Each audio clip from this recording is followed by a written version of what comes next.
Time is rolling away for all of us at the same pace.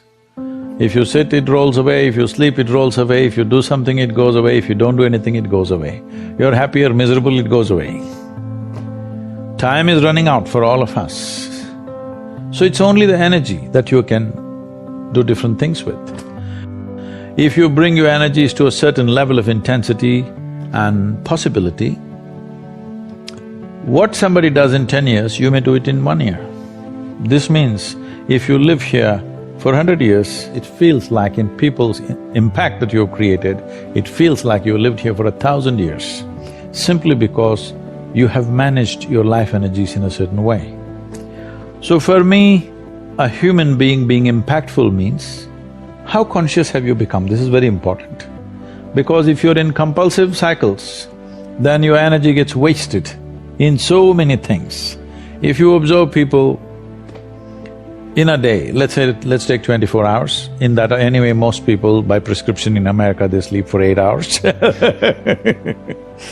So 8 hours means 1/3 of life is gone. In the remaining 2/3 they have to eat, they have to, shower, bathroom, this, that, all this, another 2-3 hours gone. So literally 50% of life is gone, daily basis, just for basic maintenance of this life. 50% of the time is gone in maintenance, remaining 50%, what they have.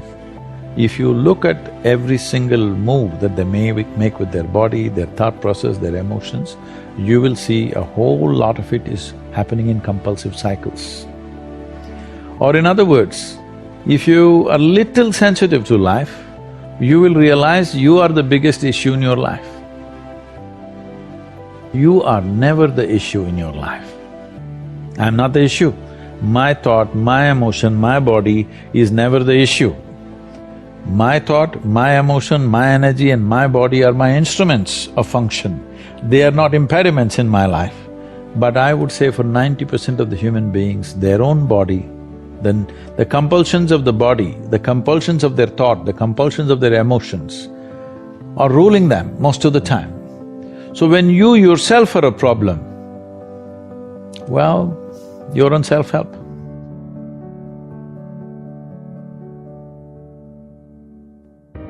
Your joy and misery comes from within you. Right now, you can look at everything joyfully. What is a problem, try to find a solution to it. Or you can look at everything with great sense of misery and you become part of the problem. This is a choice you have. Either you become part of the solution or part of the problem. If you're joyful, you will become part of the solution. If you're miserable, you're also part of the problem, isn't it? And you could also become the source of problem for somebody But see, all this is happening because people are not conscious that they're mortal. They think other people die. They don't know consciously that I will die. As I sit here, my clock is ticking away. What is ticking away is not the clock, life is just ticking away. As you sat here, both of us are 30 minutes closer to our grave, yes? If you're conscious of this, you would manage your life in the best possible way. See, the problem with every generation is the previous generation thinks the next generation is all confused.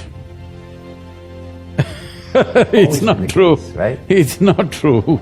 It is just that the older generation is not able to come to terms with the new possibilities that the next generation is exhibiting. But one concern is physically, mentally, the next generation, the generation that's coming up now, seems to be much weaker than the previous generations, especially physical strength I'm saying, because I'm not talking about you being a muscle man or something, but this is weakening of the species, which is dangerous over a period of time. Maybe after some time only 2 thumbs will be living because the only thing they do is text they may be having big thumbs, but nothing else growing in them. So I feel the youth of today should get little more in terms of physical activity, little more into nature, maybe climb a mountain, maybe swim in the lake. How will a young person gain strength, courage, learn to handle many things If you don't do something little unpredictable,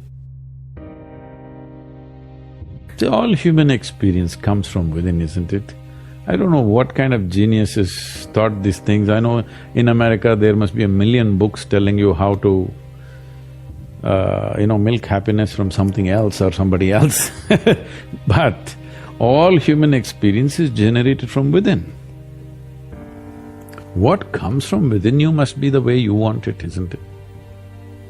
Isn't that simple enough, I'm asking? What comes from around you may not be the way you want it, but what comes from within you must be the way you want it. If whatever happens within you the way you want it, will you be blissed out or miserable? When you understand life as a race, if you're in a race, what's the objective? You must reach the finish line quick, isn't it? What is the finish line of your life? Death. There you have it. This may not be a conscious process, but life within you is understanding it like that. Whether you are conscious of it or not, any human being. Right now, if you make yourself miserable, you must understand you are sending a message to every cell in the body that I don't want to live. You might not have articulated it in your head yet, but when you become miserable, you notice suddenly your body seems heavy and it's like, doesn't want to get up from this chair. When you're happy, you're willing to bounce at everything and do everything, bend backwards if necessary. Why this is happening is the message has gone to every cell in the body, this guy wants to die. They're all thinking, okay, what can we do to help him? But by then, of course, you'll recover. So you want to die, you want to live, you want to die, you want to live. The body is getting confused because you must understand this is a very intelligent body. It's taking instructions from you. Every cell in the body has an enormous sense of memory and intelligence. If you keep sending wrong messages, if they act, you're dead. Because you're sending contradictory messages, you're not dead, you're half dead. You can give it any number of exotic names. Essentially, you have turned your intelligence against yourself. See, you just see, you look at your own picture when you were 5 years of age, it's like this. Slowly it's becoming like this. What is it? You're dying in installments. The more conclusions you make, the less alive you become. This is all that's happened to people. They call this knowledge. This is not knowledge. This is just conclusions that you're drawing about everything. See, with all this scientific exploration, the fact is that even today, we do not know one single atom in its entirety. We know how to use them. We know how to use everything on this planet, but we don't know anything about anything. Over 90% or 99% of an atom is empty. We don't know what that emptiness contains. Over 99% of the cosmos is empty. We don't know what that is. So, this is like I give you a 1,000,000-piece jigsaw, but you found in your hands, you have only 3 of them. With these 3, you make a picture and you're euphoric that you made a picture. Well, I'm sorry, there are 1,000,000 pieces to this. I'm not interested in how much somebody is doing. I'm very interested in how they're doing it, because that's what changes the quality of who we are. Because the content of our life will not change our life. It is the context of our life which changes our life.